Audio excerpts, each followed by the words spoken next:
दोस्तों, जोधा भाई का मकबरा अकबर के मकबरे से केवल 1 किलोमीटर की दूरी पर स्थित है। जैसे ही आप 1 किलोमीटर की दूरी पर जाओगे तो लेफ्ट हाथ में मुड़ते ही जोधा भाई का मकबरा आपके सामने आ जाएगा।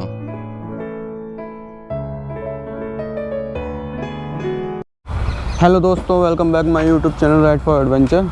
और आज हम आए हैं मरियम और जवानी यानी कि जोधा भाई के मकबरे पर। दोस्तों, जिस तरह शाहजहां ने अपनी बेगम के लिए ताजमहल बनवाया था मुमताज़ के लिए, उसी तरह जहांगीर ने अपनी माँ के लिए ये मकबरा बनाया था। चलिए देखते हैं। दोस्तों, हमने इसकी टिकट ले लिया है। इसकी टिकट ऑफलाइन नहीं है और ऑनलाइन है। इसकी ऑनलाइन टिकट पड़ती है हमें 20 रुपये की। तो चलिए चलते हैं।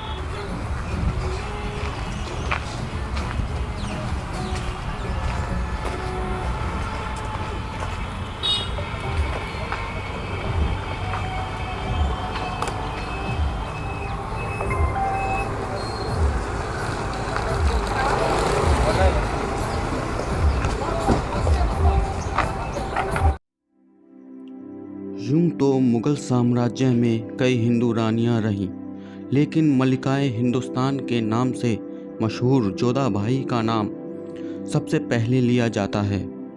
आमेर के रियासत के राजा भारमल की बेटी जोधा भाई का जन्म सन 1542 में हुआ था और सन 1562 में उनकी शादी मुग़ल बादशाह अकबर से हो गई थी।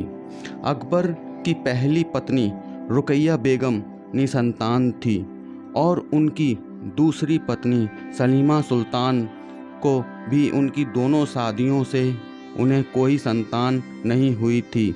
लेकिन 30 अगस्त 1569 को बादशाह अकबर की हिंदू रानी जोधा भाई ने मुग़ल शहजादे सलीम को जन्म दिया। अब अकबर को अपने साम्राज्य को आगे बढ़ाने वाला और अपना वारिस मिल गया, जिसके बाद जोधा भाई को मलिकाए उज़ ज़मानी के नाम से खिताब से नवाजा गया, जिसका मतलब होता है मैरी ऑफ द एज। सन 1562 से लेकर सन 1605 तक यानी कि कुल मिलाकर 43 साल तक रानी बने रहने वाली जोधा बाई अपने समय से सबसे लंबे समय तक हिंदू रानी बने रहने वाली रानी थीं। उन्होंने अपना धर्म कभी नहीं बदला था और वो मुग़ल बादशाह अकबर से शादी करने के बाद भी हिंदू रानी बनी रही थीं।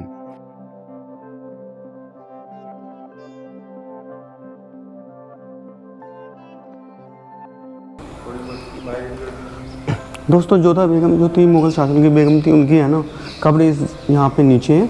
हम आपको दिखाते हैं।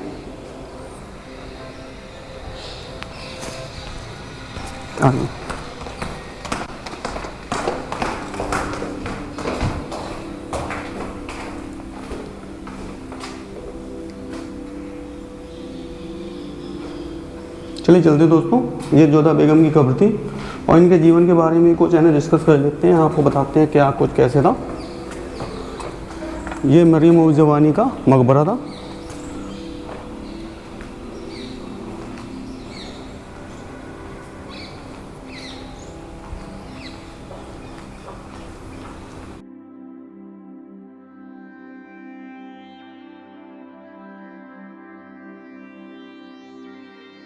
और ये मकबरा मुग़लों द्वारा बनाए जाने वाले सभी मकबरों में से एक इकलौता मकबरा है जो बिना गुंबद वाला मकबरा बनाया गया था, क्योंकि जितने भी मकबरे बनाए गए थे हिंदुस्तान के अंदर वो सभी गुंबद वाले मकबरे बनाए गए थे, जिनके ऊपर बड़ी बड़ी गुंबद हुआ करते थे। लेकिन ये मकबरा एक बिना गुंबद वाला मकबरा बनाया गया है। हाँ, लेकिन इसमें है ना छतरियाँ बनाई गई हैं कोने कोनों पर, जिसमें है ना क्या है कि छोटी छोटी छतरियाँ हैं चारों कोनों पर और बीच में एक आयताकार छतरी बनाई गई है, जिससे इसकी सुंदरता पे और भी चांद लग जाते हैं। दोस्तों, ये जो मकबरा था वो था जोधा बेगम का मकबरा था। जिसमें है ना हमने उसकी कब्र भी दिखाई थी। और दोस्तों इनके है ना जीवन के बारे में कुछ बता देते हैं आपको। जोधा बेगम जो थी, उनका जो जन्म हुआ था वो सन 1542 ईस्वी में हुआ था। और वो उनके जो पिता थे वो राजा भारमल थे। और जैसे है ना जयपुर ज़िले की है ना आमेर ज़िले में है ना उनका जन्म हुआ था। और इन्होंने है ना अपने है ना युद्ध कला की भी है ना बड़ा अच्छा प्रशिक्षण लिया था। और सन 1562 ईस्वी में इनकी है ना जो विवाह हुआ था वो हुआ था अकबर जलालुद्दीन मोहम्मद अकबर से, जिसने जो कि है ना मुग़ल शासन के है ना शासक थे। और उनसे साथ वो विवाह होने के बाद है ना इन्हें है ना मलिका हिंदुस्तान के नाम से भी जाना जाता था। दोस्तों आपको बता दें, जो वो अकबर जो थे उनकी है ना 3 बेगमें थी, या 3 बेगमें कह लीजिए या बीवी के लिए बात एक ही है, क्योंकि उनकी जो 3 बेगमें थी, सबसे पहले थी रुकैया बेगम, और दूसरे नंबर पर सलीमा सुल्तान, और तीसरे नंबर पे जोधा बेगम। दोस्तों लेकिन ये था कि उनकी है ना एक भी संतान नहीं थी, तो उन्होंने है ना संतान प्राप्ति के लिए है ना जो फतेहपुर सीकरी है वहाँ पे उनके जो गुरु वो थे, गुरु कह लीजिए या सूफी संत कह लीजिए, शेख सलीम चिश्ती, वहाँ पे फरियाद की थी, जिनसे है ना उन्हें है ना एक पुत्र की प्राप्ति हुई थी, जिसे हम जहांगीर के नाम से जानते हैं। और वो जहांगीर की जो पुत्र की प्राप्ति हुई थी उन्हें जोधा बेगम से हुई थी, इसलिए उन्हें है ना जोधा बेगम को है ना मरियम उर्स जवानी का ओहदा प्रदान किया गया था। मरियम उर्स जवानी उस समय एक ओहदा हुआ करता था दोस्तों, जो बेगम सबसे पहले है ना शासक को है ना वो पुत्र या कह लीजिए पुत्र देगी या उपशासक देगी, उसे है ना मरियम उर्स जवानी का ओहदा दिया जाता था। मतलब हमारे उसमें कल्चर में कह लीजिए उसे प्रधान रानी का ओहदा दिया जाता था। जैसे है ना राजपूती शासन में भी हुआ करता था, जो रानी है ना सबसे पहले राजा को है ना मतलब बेटा देगी या शासक देगी, उपशासक देगी, उसे है ना प्रधान रानी का दर्जा दिया जाता है। ऐसे ही है ना मुग़ल काल में भी है ना यही चीज़ होती थी, उसे है ना मरियम उर्स जवानी का ओहदा दिया जाता था। तो दोस्तों उनकी जैसे है ना शादी हुई, पुत्र की प्राप्ति हुई, और शासक जैसे है ना शासक ने है ना क्या है कि कई इतिहास में सब घटनाएं हुई। जैसे उनकी मृत्यु हुई तो जहांगीर ने है ना उनके है ना मृत्यु के पश्चात यहाँ पे है ना एक मकबरा बनाया था, जिसे हम मरियम उर्स जवानी का मकबरा कहते हैं। जो देखिए आपको दिखाया था अभी दोस्तों, ये मरियम उर्स जवानी का मकबरा।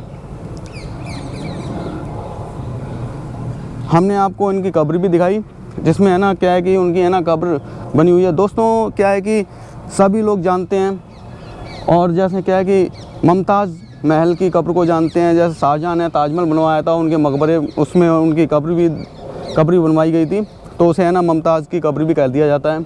और अकबर के मकबरे को भी जानते हैं, क्योंकि क्या है कि अकबर का जो मकबरा है सिकंदर का मकबरा है, और भी इल्तुतमिश के मकबरा हो गया या वो कोई भी मकबरा हो गया, सभी को मतलब प्रसिद्ध हैं। लेकिन जोधा बेगम का मकबरा प्रसिद्ध नहीं है इतना, मतलब क्योंकि यहाँ पे है ना क्या है कि टूरिस्ट भी नहीं आते हैं, और बहुत कम मात्रा में टूरिस्ट आते हैं। दोस्तों ये भी एक मकबरा बहुत प्रसिद्ध है, क्योंकि क्या है कि ये एक इकलौता मकबरा है जो अगेन छतरी विदाउट छतरी का बना हुआ है। देखिए दोस्तों इसमें क्या है कि छतरी नहीं है, क्योंकि ये है ना जैसे है ना आपने ज़्यादातर जो मकबरे देखे होंगे मुग़ल शासनकाल में, तो उनकी है ना एक बड़ा गुंबद सा बना हुआ था बीच में जो मकबरे के ऊपर, लेकिन ये बिना गुंबद का मकबरा है। और इसमें है ना क्या ही कलाकारी जो मुग़ल शासन की कलाकारी भी दिखती है, क्योंकि मुग़ल शासक की कह लीजिए मुग़ल कालीन वास्तुकला का भी प्रदर्शन दिखता है।